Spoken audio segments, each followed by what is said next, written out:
பாஜக மத்திய சென்னை பாராளுமன்ற தொகுதி செயல் வீரர்கள் மாநாடு சிறப்புரை மாநில தலைவர் திரு கே அண்ணாமலை அவர்கள். வருகிற ஜனவரி 12ஆம் தேதி வெள்ளிக்கிழமை பகல் 11 மணி. இடம் YMCA மைதானம், ராயப்பேட்டை. இப்படிக்கு பாஜக மத்திய சென்னை மேற்கு மாவட்டம். இன்றும் தேசப்பணியில் மாவட்ட தலைவர் என் தனசேகர், மாவட்ட பொருளாளர் டி ரமேஷ் அட்வொகேட், மாவட்ட செயலாளர் கண்ணன் பாளையத்தேவர். 92 இது போல வெள்ளம் வந்தது. நானே பார்த்தேன்.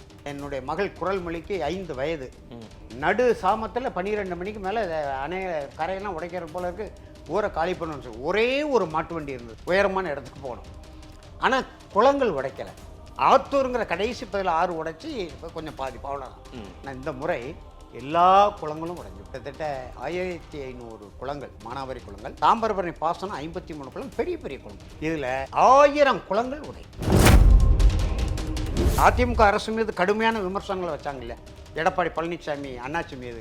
இவங்க என்ன செஞ்சாங்க வந்த பிறகு? இப்போ கிட்டத்தட்ட 2.5 ஆண்டு ஆயிட்டு. எங்கள் நாடாளுமன்ற உறுப்பினர் கொடுத்த அறிக்கையை நான் வச்சிருக்கிறேன். இதில் ஒரு 20 விழுக்காடு இவங்க இந்த இதில் சொல்லியிருக்காங்க பாருங்க. தம்பி, நான் கொடுத்தது அந்த பாருங்க. மருதூர் அணை மேலக்கால், கீழக்கால், சிறுவைகுண்ட அணை தென்கால், வடகால் ஆகிய கால்வாயில் உள்ள 53 பெரிய குளங்கள் தூர்வாரி ஆழப்படுத்தி கரைகளை வலுப்படுத்தி அதிகமான தண்ணீரை தேக்கி விவசாயம் செலுத்திட, விவசாயிகள் வாழ்வு மேம்பட நடவடிக்கை எடுக்கும். ஒரு குளத்தை தூர்வாரி இருக்காங்களா? நான் மனு கொடுத்துருக்கேன். சீஃப் மினிஸ்டர் வந்து தஞ்சை டெல்டா பகுதிகளில் நெற்களஞ்சி ஆய்வு பண்ணார்ல. ஆமா, நீர்வளத்துறை அமைச்சர்னு இருக்காங்க, வேளாண்மை துறை அமைச்சர் இருக்காங்க. இவங்க மாதம் ஒரு முறை இந்த குளங்களை எல்லாம் பார்க்கணும்ல. இப்போ 39,000 40,000 குளங்கள் 1967 திமுக ஆட்சிக்கு வருவதற்கு முன்பு இருந்தது. சென்னையும் சேர்த்து சொல்றாங்க. சரி, அந்த குளங்கள் இன்றைக்கு இருக்கா? 15,000 குளங்களை காணும்னு மருத்துவர் அன்புமணி ராமதாஸ் ஐயா சொல்றாரு. எங்க போச்சு அந்த குளங்கள்? இந்த 56 ஆண்டு காலத்தில் எல்லாம் வந்து வீட்டடி கள்ளப்பட்டா போட்டு வீட்டடி மனையா விற்று தொலைச்சிட்டாங்க. தம்பி, வெள்ளம் வரப்போகுது என்று 2 மாசத்துக்கு முன்பே நான் சொல்லியிருக்கேன். மனுக்கள்லாம் நான் கொடுத்துருக்கேன், ஆவணம் வச்சிருக்கிறேன். நீதிமன்றத்துக்கு போனால் எல்லாரும் வீட்டுக்கு தான் போகணும். மாவட்ட ஆட்சியர்கள்லாம். செந்தில் ராஜின்னு ஒருத்தர் இருந்தார் இதுக்கு முன்னால. இப்ப இருக்கிறவர்கிட்ட மனு கொடுக்கல. அவர் கனிமொழி எங்க போறாங்களோ அங்க பின்னால போறதான் அவருக்கு வேலை. தூத்துக்குடி பகுதியில் மிகப்பெரிய குளம், கிட்டத்தட்ட 6000 ஏக்கர் பாசன பரப்பு. 24 கோடி செலவு பண்ணி கரையை வலிமைப்படுத்தின குளம் எப்படி உடைஞ்சது? நம்முடைய நீர்வளத்துறை அமைச்சர் திரு துரைமுருகன் அவர்கள், அவர் தென் மாவட்ட பகுதிகளுக்கு வராரா, வந்து பார்வையிடுகிறாரா? அவர் அமைச்சரா இருக்கும்போது ஒரு முறை வந்தார். தம்பி, நான் உங்களை மாதிரி ஒரு ஊடகவியலாளர்கிட்ட ஒரு கேள்வி கேட்டு எழுதி கொடுத்தேன். பம்பா அச்சன்கோல் வைப்பாறு இணைப்பு திட்டம் நீண்ட காலமாக பேசப்படுகிற திட்டம். இப்போ தென்காசி மாவட்டத்தில் திருநெல்வேலி, தூத்துக்குடி, விருதுநகர் 3 மாவட்டங்களுக்குமான திட்டம். அதை பற்றி கேளுங்கன்னு சொன்னேன். பம்பாவா, அது எந்த நாட்டில் ஓடுதுன்னு கேட்டார். வைப்பாரா, அது எங்கே இருக்குது? இப்படி ஒரு நீர்வளத்துறை அமைச்சரை வச்சுருந்தா நம்ம என்ன செய்யறது? ஆத்தூரில் மக்கள் இருக்காங்க, போய் பார்த்தாரா? தூத்துக்குடியில் மக்கள் இருக்காங்களா, ஊர்களை தெருக்களை காலி பண்ணிட்டு போய் பார்த்தாங்களா? சும்மா அப்படி நிவாரண உதவி கொடுக்குற மாதிரி படம் எடுத்துட்டு போயிட்டார். சீமான சொல்லுங்க, ஊர் ஊரா தெரு தெருவா போய் வேலை செய்தார். இல்லை, அதில் ஒரு மினிஸ்டர் கூட செய்யலைன்றீங்களா? நான் திமுக எந்த மக்களையும் அமைச்சர் சந்தேகத்தில். சென்னை மூழ்கி போக ஒரு சில காரணங்கள் இருக்கு. ஆண்டாண்டா இதை பார்த்துட்டு இருக்கு சென்னையை. தென் மாவட்டமும் மூழ்குது. தமிழ்நாடு ஒட்டுமொத்தமே இப்படி இருக்குன்னா அதுக்கு என்ன காரணம்? யாரால தான் இதை மாற்ற? என்ன காரணம் என்றால் ஆட்சியாளர்களின் அலட்சிய போக்கும், மக்கள் நலனில் துளியும் அக்கறை இல்லாத தன்னல போக்கும், சுயநலம்னு சொல்றோம்ல, அந்த சுயநல போக்கும் தான். திமுக மட்டும் சொல்ல, 2 பேரையும் தான். எங்க அண்ணன் எடப்பாடி பழனிசாமி சேர்த்து தான் சொல்றேன். அவர் விவசாயி தானே. இந்த வேளாண்மையில கவனம் செலுத்திருக்கணும்ல. இந்த குளங்களை பாருங்க, இந்த அணைகளை பாருங்க, ஆற்று கரைகளை பாருங்க. வேளாண்மை மண்டலமாக அறிவிச்சார். நம்ம வரவேற்றோம், பாராட்டணும். அது மாதிரி வேளாண்மை செழிப்பதற்கு, நீர்வளங்களை பாதுகாப்பதற்கு அவர் ஒரு அடித்தளம் போட்டிருந்தா இன்றைக்கு இவங்களை இன்னும் கூடுதலாக நம்ம கேட்கலாம். அவரும் கவனிக்கலையே. அவர் ஓ பன்னீர்செல்வத்துக்கும் டிடிவி தினகரனுக்கும் பதில் சொல்றதுலே காலத்தை கடத்திட்டு போயிட்டாரு. ஐயா வணக்கம். வணக்கங்க. எப்படி இருக்கீங்க? நலமா இருக்கிறேன். தென் மாவட்ட மழை பாதிப்புன்றது தென் மாவட்டங்களையே புரட்டி போட்டது அப்படின்னு தான் சொல்ல முடியும். பாதிக்கப்பட்டதில் நீங்களும் ஒருத்தர், எனக்கு தெரியும். அந்த சமயத்தில் உங்களை தொடர்பு கொள்ள கூட எங்களால் முடியல. நீங்கள் மீண்டு வர வேண்டும்னு நாங்கள்லாம் வந்து உங்களுக்காக காத்துக்கிட்டு இருந்தோம். இப்போ கொஞ்சம் மீண்டு வந்துருச்சா தென் மாவட்டம்? இயற்கை அன்னைக்கு ஒரு வகையில் நம்ம நன்றி சொல்லணும். இந்த அளவுக்காவது மீண்டும் நம்மளை சந்திப்பதற்கான இந்த வாய்ப்பை உருவாக்கி கொடுத்தமைக்கா. 17ஆம் தேதி இரவு எனக்கு சென்னையிலேருந்தே ஒரு தகவல் வந்தது. குறிப்பாக வானிலை அதிகாரிகளோடு தொடர்புடைய ஒரு தம்பி பேசினேன். ஐயா எங்கே இருக்கிறீங்கன்னாரு. வீட்டில் தான் இருக்கிறேன் தம்பி, மழை சோன்னு பெய்து கொண்டு இருக்கேன்னு. தயவுசெய்து குடும்பத்தோடு காலி பண்ணுங்கன்னார். வீட்டை காலி செய்துட்டு எங்கேயாவது போயிருங்கன்னாரு. 10 மணிக்கு மேலே எங்கே போக முடியும்? தண்ணி வந்து கொண்டிருக்கு, முற்றத்தில் ஏறி கொண்டிருக்கு. போகிற வழியில் தண்ணி எப்படி வருதுன்னு தெரியாது. ஒரு 400-500 மீட்ரு அந்த பக்கம் போனால் முதன்மை சாலை வந்துடும். எங்கள் வீடே வந்து தம்பி தாமிரபரணியினுடைய தெற்கு கரை, கரையை ஒட்டி திருநெல்வேலி திருச்செந்தூர் சாலை, அடுத்த தெரு நடுத்தெரு, மூன்றாவது தெரு, என் தெருவுக்கு முன்னால் வாய்க்கால், சிறுவைகுண்டம் தென்கால், திருச்செந்தூர் வரைக்கும் தண்ணி போகிறது.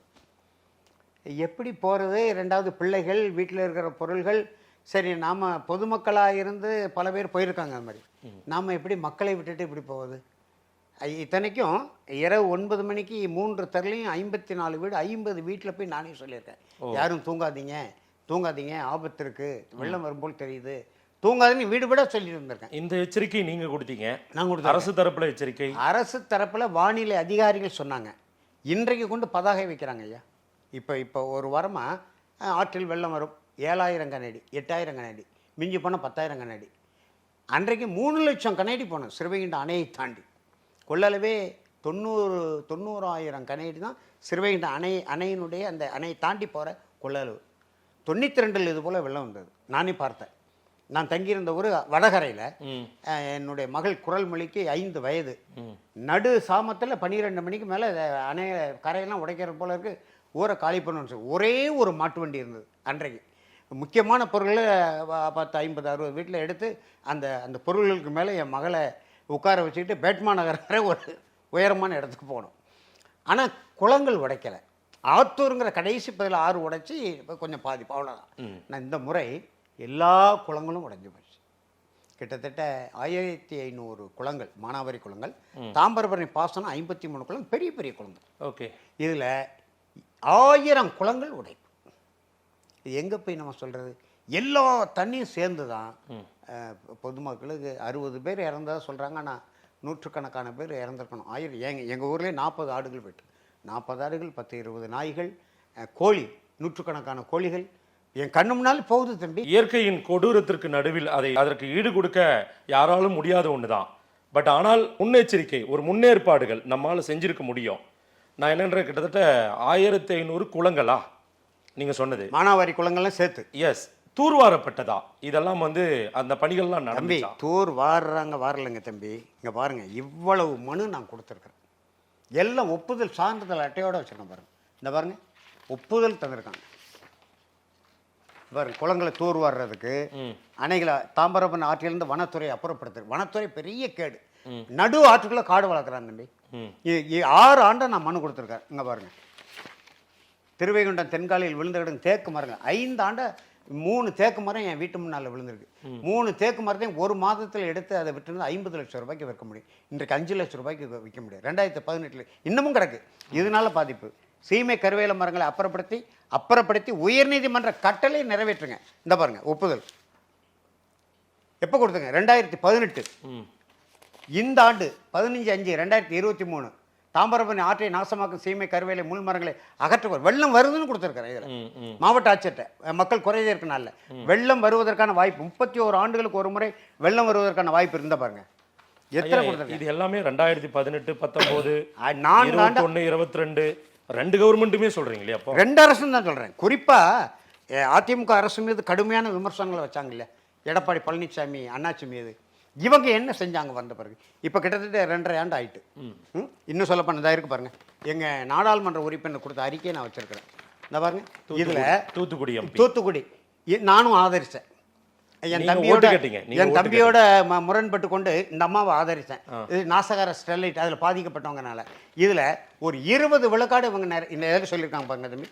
நான் கொடுத்தது அந்த பாருங்க, மருதூர் அணை, மேலக்கால், கீழக்கால், சிறுவைகுண்டம் அணை, தென்கால், வடகால் ஆகிய கால்வாயில் உள்ள 53 பெரிய குளங்கள் தூர்வாரி ஆழப்படுத்தி கரைகளை வலுப்படுத்தி அதிகமான தண்ணீரை தேக்கி விவசாயம் செலுத்திட விவசாயிகள் வாழ்வு மேம்பட நடவடிக்கை எடுக்கும். ஒரு குளத்தை தூர்வாரி இருக்காங்களா? நான் மனு கொடுத்துருக்கேன். கிட்டத்தட்ட 7-8 மனு கொடுத்துருக்கேன். ஒரு குளங்களை தூர்வாரலை.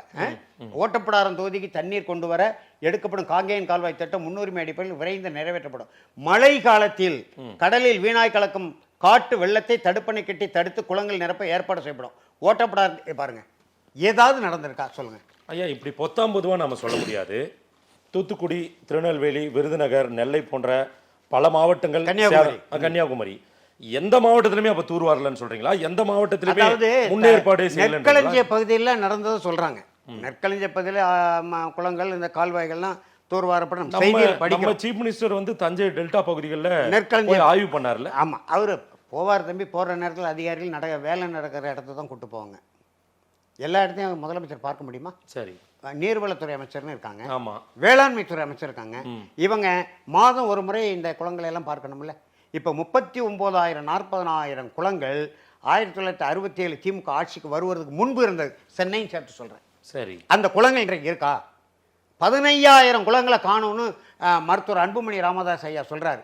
எங்க போச்சு அந்த குளங்கள்? இந்த 56 ஆண்டு காலத்தில் 40,000 குளங்கள்ல 15,000 குளம் காணாமல் போயிடுச்சு. 15,000 குளங்கள் காணாமல் போயிட்டுன்னு பாமக தலைவர் அன்புமணி ஐயா சொல்றாங்க. என்ன பில்டிங் ஏறிடுச்சா? எல்லாம் வந்து வீட்டடி கள்ளப்பத்திரம் போட்டு கள்ளப்பட்டா போட்டு வீட்டடி மனையா விட்டு தொலைச்சிட்டாங்க தம்பி. ஸோ தண்ணி ஊருக்குள்ள புகை இதுதான் காரணம். ஆமா தம்பி. இங்க இந்த இது கொசத்தலையாறு அங்கே அந்த அந்த வருகிற சென்னையை தாண்டி கிட்டத்தட்ட மைல் கணக்கில் ஒரு முன்னாள் அமைச்சர் பிடிச்சு போட்டு இடைமறிச்சிருக்காரு. எங்கள் தாம்பரபுரம் யார் ஐயா கலைஞர் பொதுப்பணித்துறை அமைச்சர். நான் 67 சொல்கிறேன். பொதுப்பணித்துறை அமைச்சராக இருக்கும்போது தான் எங்கள் தாம்பரபுரம் நாட்டின் இரு கரைகள்லையும் இருக்கக்கூடிய 300-400 ஆண்டுகள் மங்கம்மா சாலைன்னு சொல்லுவாங்க. மங்கம்மாய் காலத்தில் நட்டப்பட்ட மருத மரங்களை பாதுகாப்பதற்காக வனத்துறையிட்ட கொடுத்தாங்க. இப்போ அந்த வனதம் வந்து நடு ஆற்றுக்குள்ள மரம் வளர்க்குறான். எங்கள் சிறுவைகுண்ட அணையை வந்து பாருங்கள். வெள்ளைக்காரனை கூட்டிகிட்டு வந்து நம்ம காட்டுவோம். வெள்ளைக்காரன் 47 போனால ஐயா நீங்கள் போகும்போது இருந்த ஆறு தானான்னு கேட்டால் ஆறே இல்லைன்னு. அந்த அளவு வெள்ளைக்காரங்களை பாராட்டுறீங்க. இவங்க நம்ம ஜனநாயக முறையில் தேர்ந்தெடுக்கப்பட்ட எங்கள் ஊர் சிறுவைகுண்ட அணை வெள்ளைக்காரன் கட்டின அணை தான். சரி. முல்லை பெரியார் அணை வெள்ளைக்காரன் கட்டின அணை தான். மேட்டூர் அணை நெற்களஞ்சியத்துக்கான மேட்டூர் அணை வெள்ளைக்காரன் கட்டின அணை தான். மேட்டூர் அணை மாதிரி ஆங்கிலேயன் நம்மளை அடிமைப்படுத்தினவங்க தம்பி. ஆங்கிலேயர்கள் நம்மை அடிமைப்படுத்தினார்கள், நம்முடைய உழைப்பை சுரண்டினார்கள் தம்பி. நம்முடைய உரிமையை சுரண்டலை. உழைப்பை சுரண்டி பொருளை சுரண்டி வளத்தை சுரண்டி கொண்டு போனான் தவிர மக்களுடைய மேட்டூர் அணை போல் ஒரு அணை இந்த 47 ஆண்டுகளுக்கு பிறகு கட்டப்பட்டிருக்கா? இந்த 56 ஆண்டில் திராவிட முன்னேற்ற கழக அரசு கட்டப்பட்டிருக்கா? பெருந்தலைவர் காமராஜர் 13 அணைகளை கட்டினார்னு சொல்கிறோம், 3 கால்வாய்களை வெட்டினார்னு சொல்கிறோம், 12 லட்சம் ஏக்கருக்கு நீர்ப்பாசன வசதி செய்து கொடுத்தாருன்னு சொல்கிறோம். அது மாதிரி இந்த 56 ஆண்டு காலத்தில் ஒரு அணையை காட்டுங்க. குளங்கள் காணாமல் போயிட்டு தம்பி. பக்தோச்சலம் காலத்தில் இந்த குளங்கள் இன்னைக்கு இருக்கா நம்மகிட்ட? இப்போ எங்கள் தென்கரை பெரிய குளம் தம்பி, தாமிரபரணி பாத்திரம் பதிலா ஆதித்தநல்லூர் கேள்விப்பட்டிருக்கீங்களா? ஆமாம். என் மருமக மாரி செல்வராஜ் ஊர் தான் அது. அந்த பரும்புலேருந்து நாசேயத்துறை 14 கிலோமீட்டர் ஒரே கரை, 3 குளங்கள். வெள்ளூர் குளம், மலவராயத்த குளம், ஆழ்வார்த்தனை தென்கரை பெரிய குளம், செம்பூர் குளம். இந்த 3 குளமும் உடஞ்சி போச்சு தம்பி. அந்த குளங்களை கரைகளை வலிமைப்படுத்துங்க, மதகுகளை நவீனப்படுத்துங்க, தனியார் ஆக்கிரமிப்புகளை எடுங்க என்று பல முறை நம்ம போராடி இருக்கிறோம். கடைசியாக தம்பி 31 ஆண்டுகளுக்கு ஒரு முறை வெள்ளம் வருவதாக பதிவு இருக்குது. பல ஊர்கள் அழிஞ்சிருக்கு. ஆழ்வார்த்தனர் எங்கள் ஊரில் அனைத்து விவசாய சங்க கூட்டமைப்பு தலைவர் பிஆர் பாண்டியன் அழைத்திருந்து அக்டோபர் மாதம் 30ஆம் மிகப்பெரிய ஆர்ப்பாட்டம் நடந்திருக்கேன். எச்சரிக்கை பண்ணியிருக்கேன். இந்த ஆண்டு வருவதற்கான வாய்ப்பு இருக்குன்னு பேசியிருக்கேன். காணொலியெல்லாம் இருக்குது. 92 வந்தது, இப்போ வருவதற்கான வாய்ப்பு இருக்குது. மாவட்ட நிர்வாக நடவடிக்கை எடுங்க, பொதுப்பணித்துறை நடவடிக்கை எடுங்க, நீர்வளத்துறை நடவடிக்கை எடுங்க, தமிழ்நாடு முதலமைச்சர் கவனம் செலுத்தணும் மிகப்பெரிய ஆர்ப்பாட்டத்தை நடத்திருக்கேன். வெள்ளம் வரப்போகுது என்று 2 மாதத்துக்கு முன்பே நான் சொல்லியிருக்கேன். மனுக்கள்லாம் நான் கொடுத்துருக்கேன், ஆவணம் வச்சுருக்கிறேன். நீதிமன்றத்துக்கு போனால் நம்ம எல்லோரும் வீட்டுக்கு தான் போகணும்.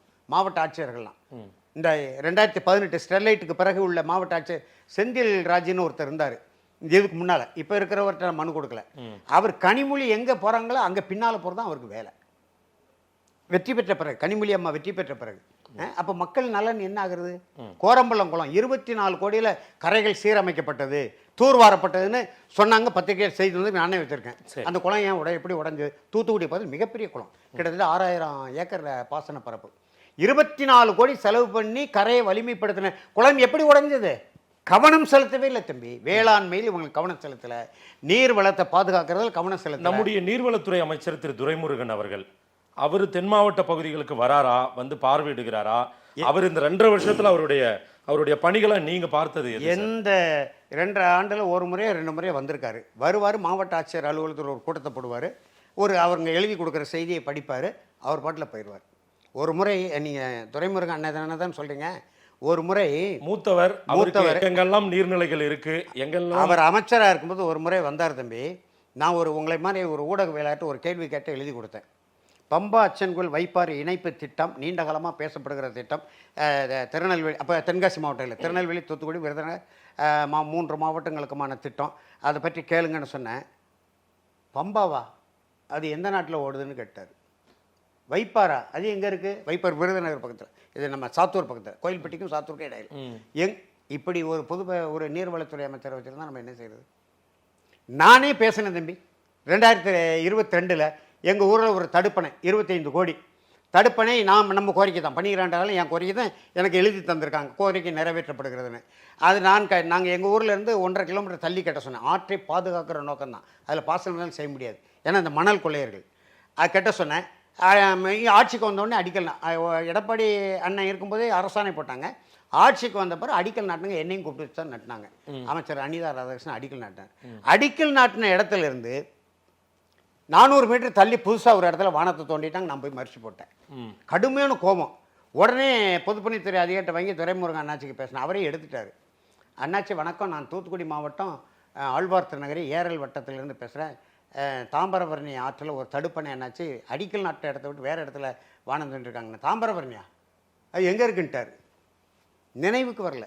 இவர் அமைச்சராக வச்சு என்ன நடக்க போகுது? என்கிட்ட தொலைபேசியிலே பேசினார். ஏன்னா வழக்கு போடட்டும் நான் பேசுகிறேன். தாமிரபரணி எங்கே இருக்குன்னு கேட்குறாரு ஒரு நீர்வளத்துறை அமைச்சர். தெரியாதா? தூத்துக்குடி திருநெல்வேலி இவ்வளோ மெத்தனமாக இருக்காங்க, என்ன காரணம்? மக்கள் நலனில் அக்கறை இல்லை.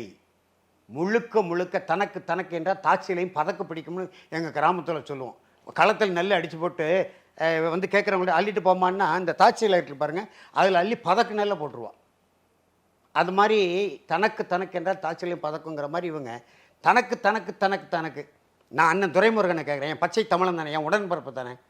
நீங்கள் முதல்ல சட்டக்கல்லூரியில் படிக்கும்போது உங்களுக்கு வந்து கை செலவுக்கு பணம் இல்லைன்னு மக்கள் தலை மாக்கோரா வீட்டில் போய் பணம் வாங்கினீங்களா இல்லையா? இன்றைக்கு உங்களோட சொத்து மதிப்பு எப்படி? நான் எதுக்கு 12 லட்சம் கோடி கடனாக இருக்கிறேன்? இந்த 56 ஆண்டில் நான் 12 லட்சம் கோடி கடனாக இருக்கிறேன். நீங்கள் வந்து ஆயிரக்கணக்கான கோடி சொத்துக்கள் உங்களுக்கு எப்படி வந்துச்சு? தமிழ்நாட்டு கடனை ஏற்று சொல்கிறீங்க? அதான் சொல்ல, மக்களுக்கான கடன் தான் சொல்கிறேன். இவங்க ஆட்சியில் தானே. காமராஜர் கடன் வச்சாரா? கக்கன் கடன் வச்சாரா? முதல்ல 2011 தம்பி கடன். அம்மா கூட சொன்னாங்க ஜெயலலிதா வந்த உடனே இவ்வளோ கடன் வச்சுருக்காங்கன்னு. அதுக்கு ஐயா சொன்னார், அரிசி முட்டை எவ்வளோ இருக்குன்னு பாருங்கள், இருப்பு வச்சுருக்காண்டார். இப்போ 2011 பிறகு 11 அன்புமணியா சொல்கிற 12 லட்சம் கோடி வரவு செலவு கணக்கில் 7 லட்சம் கோடி பொதுத்துறை நிறுவனங்களை 12 லட்சம் கோடி கடன் இருக்குன்னு அன்புமணி ஐயா சொல்றாரு. இந்த கடன் எப்படி வந்தது? இந்த 2.5 வருஷத்துல அவங்க இதுக்கெல்லாம் இவ்வளவு நிதி ஒதுக்குறோம், இதற்கெல்லாம் நாங்க இந்த திட்டத்துக்கு இவ்வளவு ஒதுக்கி இருக்கோம் அப்படின்னு ஒவ்வொன்றுத்தையும் கணக்கீடு காட்டுறாங்க. இதுக்கு முன்பு இருந்த நிதியமைச்சர் நம்முடைய பச்சை தமிழன் பள்ளிவேல்ராஜன் பேசின இது ஒன்று வந்து பார்த்தீங்களா, யாரெல்லாம் அதை ஒதுக்குனாங்க, எத்தனை ஆயிரம் கோடி இதில் இந்த பொருள் ஈட்டி இருக்காங்க. அவருக்கு அந்த உடனே அந்த அமைச்சர் பதவி எடுத்துட்டாங்க. இல்லை பார்த்தீங்கல்ல, அவருக்கு வேற துறையில் போட்டாங்க. இதுதான் திரும்பி நடக்குது. துரைமுருகன் சொத்து எவ்வளவு? ஓட்டுநர் வேலை பார்த்தவரா இல்லையா? ஏவே வேலு திருவண்ணாமலை எத்தனை ஆண்டுக்கு முன்னால் ஓட்டுநர் பெயர்ந்தாலும் ஓட்டுநர் வேலை பார்த்தாரு. அவருக்கு எப்படி கல்லூரி வளாகம் வந்துச்சு? பொன்முடி இப்போ அமைச்சர் பதவி இழந்தாரு பாருங்க. பொன்முடி 80ஆம் ஆண்டு தம்பி, நானே சொல்கிறேன், எங்கள் ஊருக்கு வர்றார். அவர் பேராசிரியர், பகுத்தறிவாளர் கழக கூட்டத்துக்கு வர்றார், சிறுவைகுண்டம் இடத்துக்கு. அப்போ நான் இளைஞன், 20 வயது எனக்கு. கூட்ட ஏற்பாட்டாளர்கள் பொன்முடி பேராசிரியர், அரக்கை சட்டை போட்டிருப்பார், வெள்ளைச்சட்டை கரைப்பட்டு. அப்போ திமுகலும் கிடையாது, பகுத்தறிவாளர் கழகம். கையில் பெட்டி வச்சுருப்பார். பேருந்தில் திருநெல்வேலிருந்து திருநெல்வேலி இறங்குவார். தம்பி போய் கூப்பிட்டு வந்துட்டாங்க. நான் கூப்பிட போனேன். வந்து இறங்கினார் ஒரு 7 மணிக்கு. அடையாளம் கண்டுக்கிட்டேன். நல்லா இருந்தார், அழகாக இருக்கார், வெள்ளை சுலைமாக இருக்காருன்னு. அப்போ எவ்வளோ தொலைவு தம்பி போகணுன்னாரு. அண்ணா ஒரு 3/4 கிலோமீட்டர் போனோம், இந்த 10 ரூபா அந்த காருக்கு கொடுத்தா கொண்டு இறக்கி 10 ரூபா கொடுத்தா காருக்கு இறக்கி விட்ருவாங்க. உன்கிட்ட காசு 10 ரூபா வச்சுருக்கேன்னாரு. என்கிட்ட இல்லை நச்சு காசு இல்லை அப்படின்னு. இந்த பெட்டியை கையில் பிடினாரு. வான் நடந்துருவோம்ட்டார். 1980ஆம் ஆண்டு சிறுவைகுண்டம் பேருந்து நிலையத்திலிருந்து வஉசி திடல் வரைக்கும் சிறுவைகுண்டத்தில் 10 ரூபா காசு கொடுத்து மகிழுந்தலை, டாக்ஸியில் போக முடியலை. பொன்முடி இன்னைக்கு கல்வி வளாகம் எப்படி? 6 கோடி ரூபாய் 6 கோடி ரூபாய் அரசு நீதிமன்றத்தில் எத்தனை 1000 கோடின்னு தெரியாது. எப்படி வந்துச்சு? அப்போ நான் எப்படி கடன், நாட்டு மக்கள் 7 கோடி பேர் நாங்கள் எப்படி கடனாளி ஆனோம்? அப்போ என்ன நடக்குது இந்த நாட்டில்? முதலமைச்சர் பேசுகிறாரு, நான் ஏன் கோட்டு போட்டு வந்திருக்கிறேன், சூட். அது கேட்டமா யாராவது நம்ம? நீங்கள் என்ன உடை போட்டு வந்திருக்கீங்க? இவர் ஒரு முதலமைச்சர் விளக்கம் சொல்ல, உடைக்கு எந்த தம்பி விளக்கம் சொல்கிறாரு? பதாகை எங்கும் தமிழ், எதிலும் தமிழ், உலகமே தமிழ்நாட்டிலும். தமிழுக்கு எங்கே இடங்க? அந்த பதாகையில் பின்னால் இந்த மாநாட்டில் தமிழில் எழுதியிருக்கணும்ல. உலக முதலீட்டாளர் ஆங்கிலத்தில் எழுதட்டும், நான் வேண்டாம்னு சொல்ல. உலக முதலீட்டாளர் மாநாடு தமிழ்நாடு அரசுன்னு எழுதியிருக்கணும்ல. தமிழுக்கு இடமா இருக்கா? இல்லை, வர்றவங்க எல்லாம் வெளிநாட்டிலேருந்து வந்திருக்காங்க தொழில். அதுக்கு ஆங்கிலத்தில் வைங்க தம்பி, நான் வேண்டாங்களே. முதல்ல தமிழில் வைக்கணும்ல. தமிழன் அடையாளமங்க. நீங்கள் வெள்ளைக்காரன் அடையாளத்தில் கோட்டு சுட்டு குப்பாயம் போட்டுக்கிட்டு மூடண்ணி போட்டுக்கிட்டு நிற்கிறீங்க. பெருந்தலைவர் காமராஜர் ரஷ்யாவுக்கு போனார், வெளிநாட்டுக்கெல்லாம் போனார். 3 பேர் தான் தம்பி வெளிநாட்டுக்கு போன தலைவர்கள் தமிழன் அடையாளத்தோட போனது. ஒருவர் பெருந்தலைவர் காமராஜர், இன்னொருவர் ஐயா பல நெடுமாறன், இன்னொரு பாவலரர் பெருஞ்சித்தனார். மற்ற எல்லா தலைவரும் வெளிநாட்டுக்கு, நம்ம அண்ணன் எடப்பாடி கூட போட்டு போனார். நம்ம வெளிநாட்டுக்கு போகிறதால குறை சொல்ல குற்றம் சொல்ல, சரி எப்படியோ போகட்டும். கோட்டு ஏன் போட்டிருக்கிறேன், முழுக்கால் சட்டை ஏன் போட்டிருக்கிறேன், மூடணி ஏன் போட்டிருக்கிறேன் அப்படின்னு சொல்ல வேண்டிய தேவை என்ன வந்து முதலமைச்சர்? நான் கேட்கிறேன், நாட்டு மக்கள் சிக்கல. அவங்களுடைய உடை கலாச்சாரத்திலும் உங்களுக்கு அதுவும் ஒரு பிரச்சனையா தெரியுது, அவங்களுடைய செயல்பாடும் பிரச்சனையா தெரியுது. ஏதேனும் ஒண்ணு நல்லது சொல்லுங்க. ஏதேனும் ஒண்ணு நல்லது. இவங்களுடைய கவனம் இதுல இருப்பதனால தான் நாட்டு மக்கள் மீது இவங்களுக்கு அக்கறை இல்லை. அப்புறம் நான் ஏன் வெள்ளத்தில் மதக்கிறேன்? 14ஆம் தேதி 15ஆம் தேதி ஒரு உண்மையை சொல்றேன், நீங்க வெளிப்படுத்துங்க. 14ஆம் தேதி 15ஆம் தேதி 124 அடி என் அணை தண்ணி நீர்மட்டம் வந்துட்டு பாவநாசம். 2 மாவட்ட ஆட்சித்தலைவரும் பேசி பொதுப்பணித்துறைக்கு சொல்றாங்க, மழை அதிகமாக இருக்குன்னு செய்தியில் வந்துட்டு இருக்கு, அணையை திறந்துருவோன்னு சொல்லி. பேரவைத் தலைவர் அப்பாவு இவ்வளவு பெரிய மனிதர், உயரமான மனிதர், ஒரு முதிர்ந்த தலைவர், தமிழ்நாட்டுக்கே தலைமை தாங்கக்கூடிய தகுதியில் இருக்கிறவர் அணையை திறக்காதுன்னு உத்தரவு போடுறாரு தம்பி. கலைஞரின் கனவு திட்டம் தாமிரபரணி, கருமேனியாறு, நம்பியாறு இணைப்பு திட்டத்தில் நான் தண்ணியை திறக்கணும், அணையை திறக்காத, மழை நீர் போகட்டும் அப்படின்னு சொல்லி வாய்மொழி உத்தரவு. நான் கூட நேற்று முதலமைச்சர் அலுவலகத்தில் புகார் செய்துட்டு வந்திருக்கேன் அவர் மீது கடும் நடவடிக்கை. ஏன் நிறுத்த சொன்னாரு? அந்த வெள்ளநீர் கால்வாயில் தண்ணியை திறக்கணுமா? கால்வாய் திட்டம் 100 விழுக்காடு வேலை முடியல இன்னும். அதுல தண்ணியை திறக்கிறதுக்காக அணை தண்ணியை திறக்காதுன்னு இருக்காரு. 15ஆம் தேதி பாபநாசம் மணிமுத்தார் செயற்பாளர் அணைய தண்ணியை திறந்திருந்தா 17, 18, 19 இந்த இழப்புகள்ல 25 விழுக்காடு குறைஞ்சிருக்கும் தம்பி. தென் மாவட்ட பாதிப்பு 3 மாவட்டம், தென்காசி, திருநெல்வேலி, தூத்துக்குடியில. திருநெல்வேலி மாவட்டத்தில் அணைகள் இருக்கு. 25% பாதிப்பு, 25% பாதிப்பு குறைஞ்சிருக்கும் இந்த அணைகளை 15ஆம் தேதி திறந்திருந்தா. அப்பாவுவால் நடந்த அப்பாவு வாய்மொழி உத்தரவு போட்டு திறக்கக்கூடாதுன்னு இருக்காரு. அவர் போய் அரசாணை இல்லாமலே கிட்டத்தட்ட 1000 கோடி திட்ட மதிப்பீடு இந்த ஆறுகள் இணைப்பு திட்டம். சரி, அவர் தொகுதிக்கு தண்ணி கொண்டு போய். சரி, நான் என்ன சொல்றேன், தவறுகள் நடந்து போச்சு. அதற்கு பிறகு களத்துல இறங்கினாங்கல்ல அத்தனை மினிஸ்டர்ஸ் வாங்க, திரு உதயநிதி உள்ளிட்ட பலர் உதயநிதி தூத்துக்குடிக்கு வந்தார், திருநெல்வேலிக்கு வந்தார். கிராமங்களுக்கு போனாரா? மக்கள் ஊர்களை காலி செய்துவிட்டு திருமண மண்டபத்திலையும் கோயில்லையும் பள்ளிக்கூடங்களையும் அடைக்கலம் புகுந்திருந்தாங்களே, அந்த மக்களை போய் பார்த்தாங்களா? ஈரோடு இடைத்தேர்தல் நடந்ததில்ல, அத்தனை அமைச்சரும் தெருவுக்கு தெருவு, நாடாளுமன்ற உறுப்பினர், சட்டமன்ற உறுப்பினர், மக்களுக்கு ஒரு ஆபத்து வரும்போது இந்த அமைச்சர்கள் ஈரோட்டில் இருந்த மாதிரி இங்கே இருந்திருக்கணும்ல தம்பி. அமைச்சர்கள் 9 அமைச்சர்கள் வந்தாங்க. தூத்துக்குடியில், திருநெல்வேலியில் படம் எடுப்பதற்கு நிவாரணப் பொருள் வழங்கிவிட்டு குளிரூட்டி அறையில் போய் படுத்துக்கிட்டாங்க தம்பி. முகாமுக்கு பார்த்தாங்களா? மக்கள் எங்கே இருக்காங்க? அவங்களுக்கு அடிப்படை வசதி, இந்த பள்ளிக்கூடத்தில் 1000 பேர் இருக்காங்க, அடிப்படை வசதி செய்து கொடுக்கப்பட்டிருக்கா? சுகாதார பணிகள் மேற்கொள்ளப்பட்டிருக்கா? உணவு தரமாக கொடுக்குறீங்களா? கேட்டாங்களா? எந்த முகாமுக்காவது? இப்போ எங்கள் ஊரில் நான் 3 முகாம் வருது. இந்து உயர்நிலைப்பள்ளி, மேல்நிலைப்பள்ளி, அந்த பள்ளியில் கிட்டத்தட்ட 1500 பேர். காந்தி நகர், அண்ணா நகர், வஉசி நகர், கக்கன் நகர், 4 ஊர் மக்களும் இந்த பள்ளிக்கூடம். 4 ஊர் முழுமையாக தண்ணியில் மூழ்கிட்டு. எங்கள் ஊர் இந்த காந்தி நகருக்கு மேற்க, எங்கள் ஊர் கொஞ்சம் எங்கள் வீடு இருக்கிற பகுதி மேட்டு பகுதினால எங்கள் வீடுகள் மூழ்கலை. வீட்டுக்குள்ளே 9 அடி 10 அடி தண்ணி. ஆனால் அந்த காந்தி நகர் பள்ளம், முழு வீடு மூழ்கி போச்சு. பாலங்கடி, இப்போ ஆழ்வார்த்தனையில் ஒரு தாமிரபரணி பாலம் இருக்குது, நான் தான் போராடி கொண்டு வந்தேன், கலைஞர் ஆட்சியில் தான் கட்டப்பட்டது. அந்த பாலத்துக்கு மேலே விழுந்து தண்ணி போகிறான், சாலைக்கு ஊருக்குள்ளே போயிட்டு. அண்ணா நகர் மூழ்கி போச்சு, வஉசி நகர் மூழ்கி போச்சு, கக்க நகர் முழுமையாக மூழ்கி போச்சு. அந்த மக்கள் இருக்காங்களே, அந்த மக்கள் எந்த அமைச்சராக பார்த்தாங்களா? ஆத்தூரில் மக்கள் இருக்காங்களா? போய் பார்த்தாரா? தூத்துக்குடியில் மக்கள் இருக்காங்களா? ஊர்களை தெருக்களை காலி பண்ணிட்டு போய் பார்த்தாங்களா? சும்மா அப்படி நிவாரண உதவி கொடுக்குற மாதிரி படம் எடுத்துட்டு போயிட்டார். சீமானு சொல்லுங்க, ஊர் ஊரா தெரு தெருவா போய் வேலை செய்தார். இல்ல, அதுல ஒரு மினிஸ்டர் கூட செய்யலன்றீங்களா? நான் திமுக எந்த மக்களையும் அமைச்சர்கள் சந்திக்க இல்லைங்க. அண்ணன் சீமான் செய்தார், நம்ம பார்த்தோம். 1 வாரம் அங்கே முகாமிட்டு பண்ணாரு. 1 வாரம் முகாமிட்டு பண்ணார். நம்ம அமைச்சர்களும் 1 வாரத்துக்கு மேல அங்க இருந்தாங்க. சாலையில போயிட்டு இருக்காங்க தம்பி, உடைச்ச சாலை போல. எங்கெல்லாம் சாலை உடைபடலையோ அந்த சாலையில் மக்கள் மரிச்சா நிக்கிறது இல்ல. இல்ல, கனிமொழி அவர்கள் மாட்டிக்கொண்டாங்க, அவங்களே மீட்டு கொண்டு வந்தது. கனிமொழியில எங்கேயும் மாட்டல. அனிதா ராதாகிருஷ்ணன் தான் ஒரு ஊர்ல மாட்டிக்கிட்டாரு. கூட அவரை விட்டுட்டு ஓடிட்டாங்க. பெரிய கொடுமை. அந்த ஊர்ல உடைப்பு, உமரிக்காடுங்கிற ஊர். அது மாநில இளைஞரணி பொறுப்போ இதில் ஒருவர் இருக்கிறாரு. அவர் ஊருக்கு போனவர் அமைச்சர் மாட்டிக்கிட்டாரு, விட்டு போயிட்டாங்க. கனிமொழி அம்மா எங்கேயும் மாட்டின மாதிரி இல்லை. அது வந்தாங்க போனாங்க. இப்போ எங்கள் ஊருக்கே வந்தாங்க, என் ஊரை தாண்டி அடுத்த ஊரில் போய் படம் எடுத்துட்டு அவங்க பாட்டில் போயிட்டாங்க. வேணரசு இல்லை, வெறும் படம் எடுக்கிறாங்கன்னு சொல்கிறது என்ன மாதிரி இது? அது வேறு என்ன செஞ்சாங்கன்னு சொல்லுங்கள்.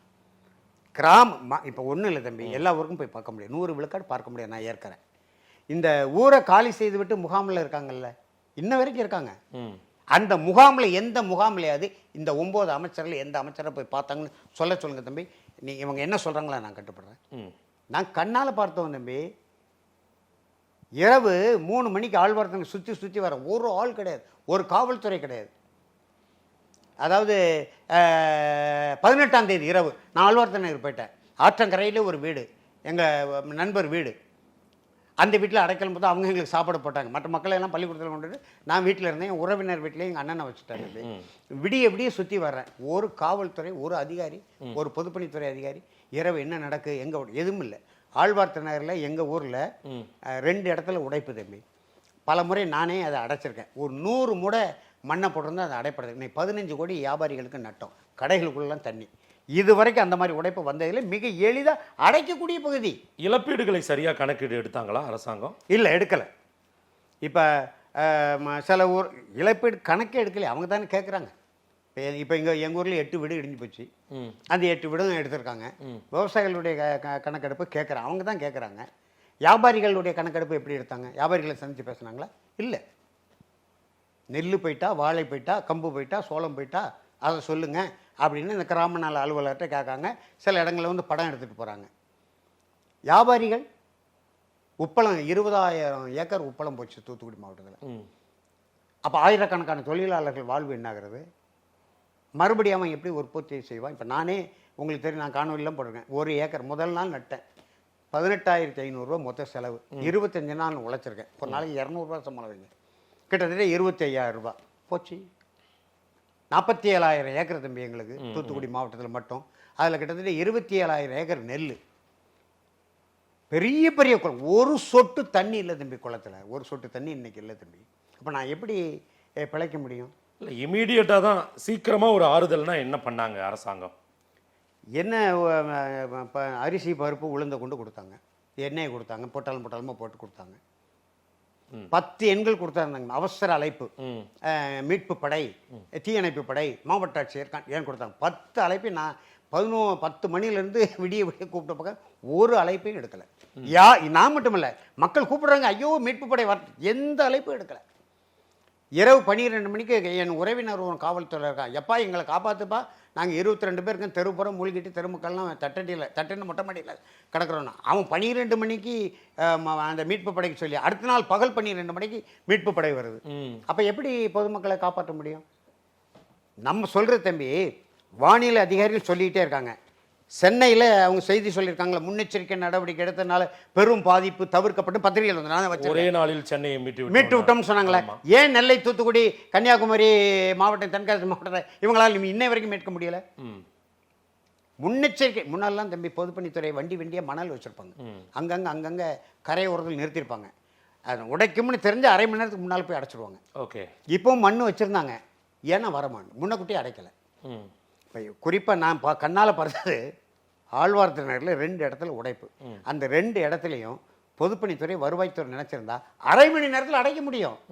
20 கோடி ரூபாய் வியாபாரிகள் நட்டத்தை தடுத்திருக்க முடியும். வயக்காட்டுக்குள்ள தண்ணி வரதை இவங்களால ஒன்றும் பண்ணல. சின்னதா சிறு முன்னேற்பாடுகளை செய்திருந்தால் கூட, எந்த செய்திருந்தா ஒரு 50, ஒரு 25, 30, 40 விழுக்காடு இழப்புகளை நம்ம தவிர்த்திருக்கோம். அது கூட இப்போ உதாரணத்துக்கு இங்கே நான் பார்த்ததை சொல்கிறேன், மற்ற இடங்களில் போக முடியல, பார்க்க முடியல. ஊடகத்தில் வர செய்தி தான், மக்கள், உறவினர்கள், நண்பர்கள், கட்சிக்காரங்க பேசுகிறது தான். என் ஊரில் ஆழ்வார்த்தநகரில் அந்த 2 உடைப்பையும் மிக எளிதாக 1 மணி நேரத்துக்கு முன்னதாக உடைக்கும்னு எதிர்பார்க்கப்படுகிற இடத்த அடைத்திருந்தா 20 கோடி ரூபாய் நட்டத்தை தவிர்த்துக்கலாம். ஒரு 280 கடைகளுக்குள்ள முழுக்க தண்ணி. அந்த பொருளெல்லாம் என்னது, அரிசி முடைகளை, நூற்றுக்கணக்கான அரிசி முடைகளை எடுத்து வண்டியில் ஏற்றி தண்ணி ஊற்றணுமோ ஆற்றுல கொண்டு போட்டுக்கிட்டு, பாலத்திலேருந்து ஆற்றுக்குள்ளே போடுறான் அரிசி முடை. அந்த வணிகன், அந்த வியாபாரி எப்படி தலை தூக்க முடியும்? உழவர்களுக்கு வாழ்நாள் முழுவதும் துன்பம். இல்லை, நீங்கள் பாதிப்புகளை பெருசாக எடுக்கிறீங்க, பெரிய சேதாரம். நான் கேட்குறது, சென்னை மூழ்கி போகுது. சென்னை மூழ்கி போக ஒரு சில காரணங்கள் இருக்குது. ஆண்டாண்டா இதை பார்த்துட்டு இருக்கு சென்னையே.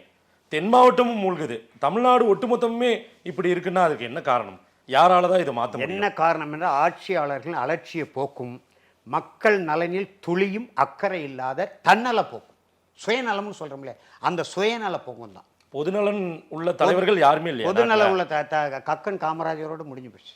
அதுக்கப்புறம் பொதுநல திமுக அதிமுக சொல்லுங்க, மாறி மாறி மாறி மாறி ரெண்டு கழகங்களும் தானே ஆட்சியில் இருக்காங்க. ரெண்டு கழகம் தான் நான் சொல்கிறேன், திமுக மட்டும் சொல்ல, ரெண்டு பேரையும் தான். எங்கள் அண்ணன் எடப்பாடி பழனிசாமி சேர்த்து தான் சொல்கிறேன். அவர் விவசாயி தானே. ஆமாம், அவர் அம்மா ஜெயலலிதா அம்மா மறைந்த பிறகு முதலமைச்சராக இருந்தார்ல, இந்த வேளாண்மையில் கவனம் செலுத்தியிருக்கணும்ல. இந்த குளங்களை பாருங்கள், இந்த அணைகளை பாருங்கள், ஆற்று கரைகளை பாருங்கள். வேளாண்மை மண்டலமாக அறிவித்தார், நம்ம வரவேற்றோம், பாராட்டணும். அது மாதிரி வேளாண்மை செழிப்பதற்கு, நீர்வளங்களை பாதுகாப்பதற்கு அவர் ஒரு அடித்தளம் போட்டிருந்தா இன்றைக்கு இவங்களை இன்னும் கூடுதலாக நம்ம கேட்கலாம். அவரும் கவனிக்கலையே. அவர் ஓ பன்னீர்செல்வத்துக்கும் டிடிவி தினகரனுக்கும் பதில் சொல்கிறதுலே காலத்தை கடத்திட்டு போயிட்டாரே இல்லையா? தமிழன் என்பதனால சொல்கிறோம். நம்முடைய இப்போ மாண்புமிகு முதலமைச்சருக்கு அவருக்கு வேளாண்மைன்னு என்னன்னே தெரியாது, அவருக்கே தெரியாது. அவர் மகனுக்கு எப்படி தெரியும்? யாரும் எல்லாத்தையும் தெரிஞ்சுக்கிட்டு வரல. அவங்க கிட்ட இருந்து நம்ம என்ன எடுத்துக்கணும் தெரியாது. இல்ல ஒரு படிப்பினை அவங்க என்ன எடுத்துக்கிறாங்க? தெரியாதது குற்றமில்லை தம்பி, தெரிந்து கொள்ள மறுப்பது குற்றமா இல்லையா? பொதுப்பணித்துறை அமைச்சரா அறிஞர் அண்ணா அறிஞர்னு போட்டுக்கிறோம். அவர் அறிஞர் அண்ணா அறிஞராக இருந்தால் பொதுப்பணித்துறை அமைச்சராக கலைஞரை போட்டிருப்பாரா? ஒரு வேளாண்மை குடும்பத்தில் பிறந்த, வேளாண்மை நன்கு தெரிந்த, நீர்வளத்தை நன்கு தெரிந்த, நிலவளத்தை நன்கு அறிந்த, அதில் பக்குவப்பட்ட பண்பட்ட அனுபவம் உள்ள ஒருவரை வேளாண்மைத்துறை அமைச்சராக போடணும். இவரை போட்டதுனால இவர் தான் வந்த உடனே வனத்துறை கொடுத்தாரு தாமிரபரணி ஆற்றுக்காரையை. இன்னைக்கு நடு ஆற்றுக்குள்ள மரம் வளர்க்குறான், காடாகி போச்சு. அதெல்லாம் எடுங்கன்னு தான் நாங்கள் மனு கொடுத்துக்கிட்டு இருந்தோம். மருதூர் அணையிலிருந்து பொன்னைக்காயல் வரைக்கும் இந்த நீர்க்கருவை எடுங்க, உயர்நீதிமன்றம் உத்தரவு போட்டிருக்கு. நீர்க்கருவை அடர்த்தியாக இருக்கிறதுனால தண்ணியை கக்காது ஆற்றுக்குள்ள, எவ்வளவு வெள்ளம் வந்தாலும் போகாது. என்னதாங்க ஐயா தீர்வு? மீண்டும் மீண்டும் நாம் நம்ம ஒட்டுமொத்த பாதிப்புகளை பேசுகிறோம், அதிருப்தியை வெளிப்படுத்துகிறோம். ஆனால் அரசாங்கங்கள் மாறி மாறி ஆட்சிகள் மாறுறாங்க, ஆனால் காட்சிகள் மாறுறதே இல்லை. இந்த கசப்பான அனுபவங்களையும் இந்த பேர் இழப்புகளையும் மக்கள் படுகிற துன்பங்களையும் இனிமேலாவது உணர்ந்து ஏதாவது ஒரு நன்மை செய்யுங்கன்னு கோரிக்கை வைக்கிறோம். இந்த அரசியலை மாற்ற வேண்டும் என்பது எங்களுடைய இலக்கு. இப்போ 22,000 கோடி கேட்டிருக்காங்க. நம்ம தானே புயலில் கேட்டது, வரதா புயலில் கேட்டது, கஜா புயலில் கேட்டது, ஒக்கி புயலில் கேட்டது கொடுத்துருக்காங்களா ஒன்றிய அரசுலேருந்து? ஏன் நீங்கள் மாநில சுயாட்சி, எடப்பாடி மாநில சுயாட்சி பேச மாட்டார். ஆனால் மாநில சுயாட்சி பேசுகிற நீங்கள் 37 நாடாளுமன்ற உறுப்பினர்களை வைத்திருக்கிற நீங்கள் ஏன் ஒன்றிய அரசோட போராடி இந்த நிதிகளை பெற முடியலையே? அவங்களும் போராடுறாங்களே, ஏன் முடியல? அப்ப களத்துக்கு வாங்க. ஏன் பதவியில் இருக்கீங்க? இப்ப செய்ய முடியல. 1000 கோடி ஒதுக்கி இருக்காங்க. எந்த மூளைக்கு இது? எந்த மூளைக்கு? இல்லைங்க, பேரிடர்னு அறிவிக்க சொல்றாங்க. அதே போல 12,000 சொச்சம் கோடி கொடுன்றாங்க, எதையுமே கொடுக்க மாட்டேன்றாங்க. இப்ப நம்ம ஒட்டுமொத்தமா திமுக மேல மட்டும் தப்பு. இப்ப நம்ம சொல்றோம், இவன் வந்துட்டீங்க, சரியா வந்துட்டீங்க. நிர்மலா சீதாராமன் பேரிடர் என்று அறிவிக்க முடியாது என்று சொல்றாங்கல்ல, உங்களோட ஒட்டி கொண்டிருக்க முடியாது சொல்ல முடியுமா? அவங்களோட ஒட்டி கொண்டு இல்லையா? அவங்க எங்க ஒட்டி கொண்டு? அரசோட ஒட்டிக்கிட்டு தானே இருக்கிறாங்க. அரசு கேட்டு பெறணும். நீங்க 5.5 லட்சம் கோடி ரூபாய் 5 ஆண்டுல நீங்க சரக்கு மற்றும் சேவை வரி, சீமான் சொல்வார் சரக்கு மற்றும் சேவை வரி, சரக்குக்கு மட்டும் இல்லை வரி பாரு, அந்த வரி கொண்டு போயிருக்கீங்கல்ல, தொடர்வண்டியில் கொண்டு போறீங்கல்ல, வானூர்தியில் கொண்டு போறீங்கல்ல, தொலைத்தொடர்பில் கொண்டு போறீங்கல்ல, கடல் போக்குவரத்து கொண்டு போறீங்கல்ல, எதெல்லாம் சேர்த்து எத்தனை லட்சம் கோடி கொண்டு போறீங்க? குடு. அம்மையார் ஜெயலலிதாவை நான் நினைவுபடுத்த விரும்புகிறேன். 2 ஆண்டு முதல் முறையாக 2 ஆண்டு 91லேருந்து 93 வரைக்கும் முதலமைச்சர் இந்த அனுபவத்தை வச்சு சேலத்தில் பேசின செய்தியை வச்சிருக்கிறேன். நாட்டை பாதுகாக்கிற அதிகாரம் மட்டும்தான் மத்திய அரசுக்கு, ஏனைய அதிகாரங்கள் அனைத்தும் மக்களோடு இருக்க எனக்கு வேணும்னு கேட்டாங்க.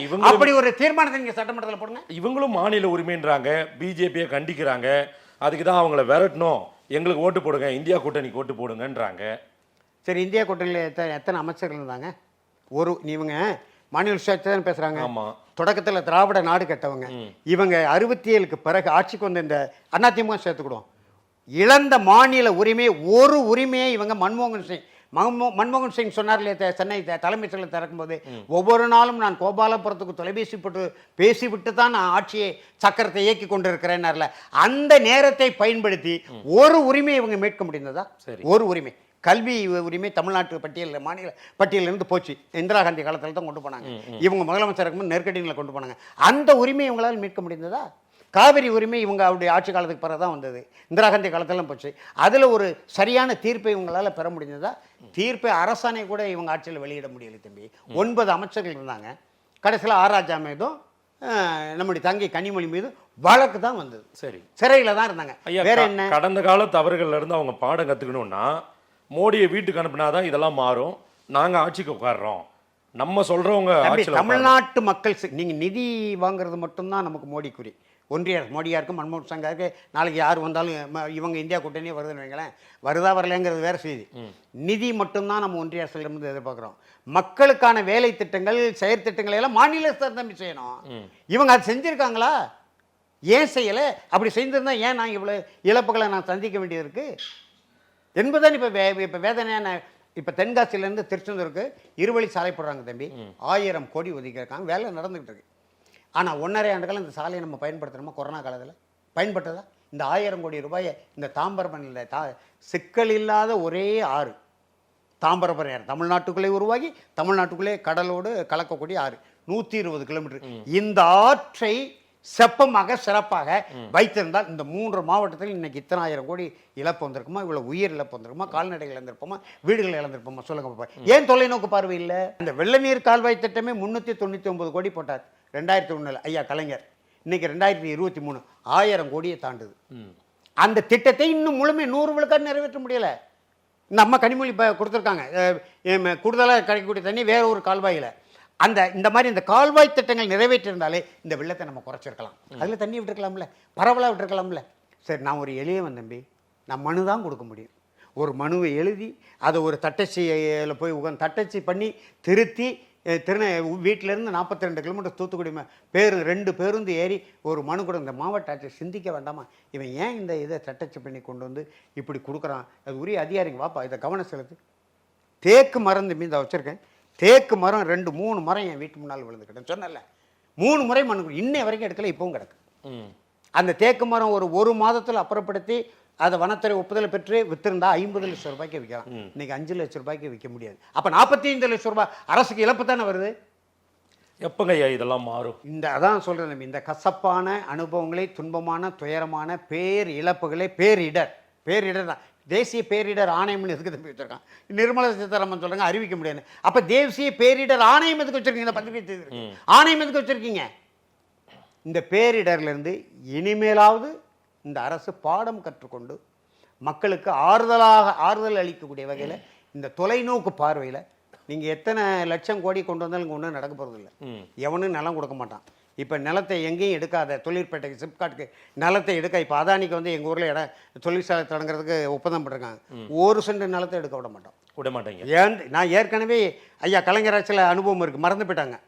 அண்ணாச்சி அனிதா ராதாகிருஷ்ணன் கேட்கணும். 10,000 ஏக்கர் நிலத்தை கொடுத்தாங்க. தமிழ்நாட்டிலே ஒரு மிகப்பெரிய நிலப்புரட்சி நடத்தி முடித்தவனா, வெளியே தெரியாது. 10,000 ஏக்கர் டாட்டா டைட்டானிக் தொழிற்சாலைக்கு புரிந்துணர்வு ஒப்பந்தம் போடப்பட்டது. 3 மாதத்தில் புரட்சியை முன்னெடுத்து போராடி எல்லா கட்சிகளையும் களத்தில் இறங்க வச்சு அந்த ஒப்பந்தத்தை கிழிச்சு போட வச்சவனா. இன்னைக்கு 50 லட்சம் கோடி சொத்து அங்கே கிடக்கு. நமக்கு கனிம வளம் பாதுகாத்து அதானியும் அம்பானியும் இங்கே வர்றதுக்கு 1 சென்ட் நிலம் கூட வேலை வாய்ப்புன்றாங்க. நீங்க எங்க தமிழ்நாட்டை வேளாண்மை மண்டலமா அறிவிக்க சொல்லுங்க தம்பி. 1 கோடி பேருக்கு என்னுடைய வயல்காடு வேலை கொடுக்கும். வயக்காட்டில் தானே வேலை பார்த்தோம். 50 ஆண்டுகளுக்கு முன்னால் நம்ம அப்பா தாத்தா பாட்டன் பூட்டன் ஓட்டன் முப்பாட்டன் எல்லாரும் வயலில் தானே தம்பி வேலை பார்த்தான்.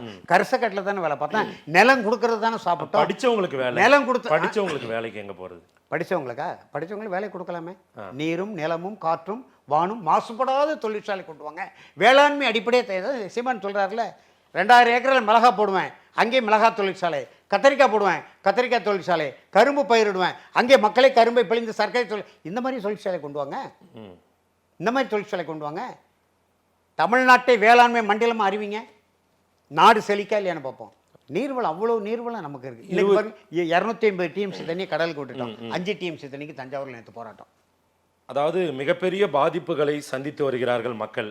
இந்த 24 தேர்தலில் இருந்து மக்கள் உணர்வார்களா? யார் வந்தா நமக்கு ஒரு மாற்றம் வரும்? உறுதியாக மக்கள் உணர்வார்கள் என்று நம்புகிறோம். உணர வைக்கக்கூடிய வேலைகளை நாங்கள் செய்வோம். சரி, அது இன்றைக்கு இல்லாவிட்டால் நாளை, நாளை இல்லாவிட்டால் நாளை மறுநாள், நாளை மறுநாள் இல்லாவிட்டால் அடுத்த மாதம், அடுத்த மாதம் இல்லாவிட்டால் அடுத்த ஆண்டு, 10 ஆண்டு 50 ஆண்டுகளானால் நடந்தே தேரும். மாற்று அரசியல் வந்தால் ஒழிய ஒட்டுமொத்த தமிழ் இனத்திற்கு, இந்த தமிழ்நாட்டுக்கு விடிவில்லை. உண்மையான விடியலை நோக்கி நாங்கள் பயணிக்க. மாற்றம் பிறக்கட்டும் ஐயா. நேரில் வந்து நேரம் கொடுத்து பேசியமைக்கு நன்றி. தென் மாவட்டங்கள் மீண்டு வரட்டும், நீங்களும் மீண்டு வர வேண்டும். நேரில் வந்து நேரம் கொடுத்து பேசியமைக்கு நன்றி. மிக்க நன்றி தம்பி. வணக்கம், வாழ்த்துக்கள்.